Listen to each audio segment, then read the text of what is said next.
Okay, y'all, today I've been working on the headlights again a little bit. I went to the hardware store and got about a dozen of these self-tapping screws that I have used or I'm using in place of the ones that I cut off. And I'm in the place of putting them in right now. I went ahead and took some Sikaflex, some white Sikaflex, and Sikaflexed this plug in. This is the plug that goes through and it holds the wires, of course, that hooks up to the pigtail that goes to the switches and all that kind of stuff. I did that because it was a little bit loose and it kept falling down, and that kind of keeps the water out of the plugs also. Then I went back, and as you can see here, the white Sikaflex all along the perimeter of the box itself, the inside box itself. So that's going to seal all up.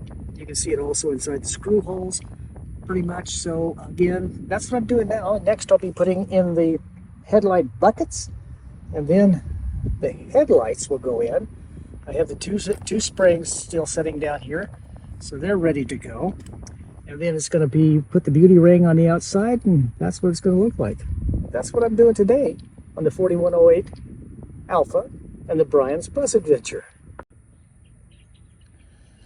Well, y'all, look what happened again. The rat got me again. Cannot believe this. So I'm going to have to rewire the complete thing, but I got my vengeance. The peanut butter worked, and he will never, ever eat my wiring again. Goodbye, rat. Okay, y'all, just a little follow-up on the saga of the dead rat. Anyway, I now have the headlights in, both the headlights in. I just have to put the escutcheon around the outside. But first I need to go in here and get this bolt removed. It has stripped off, or it's broken in there. Can't get it out yet, so I'll have to drill and tap it.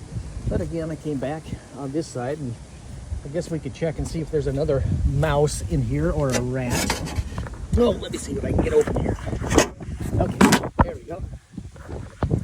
Okay, no more mouse, no more rat. Looks good. But anyway, I had to come back in here and rewire all of this again. But again, I'm hoping this is the very last time that I have to do that, because I don't like doing that. I don't like killing mouses. Well, I don't mind killing a rat that's eating up my wiring, that's for sure. But again, it's the first time in a long time that I've had four headlights working on the front of the bus. But again, that's what it is. And this is the Brian Bus Adventure.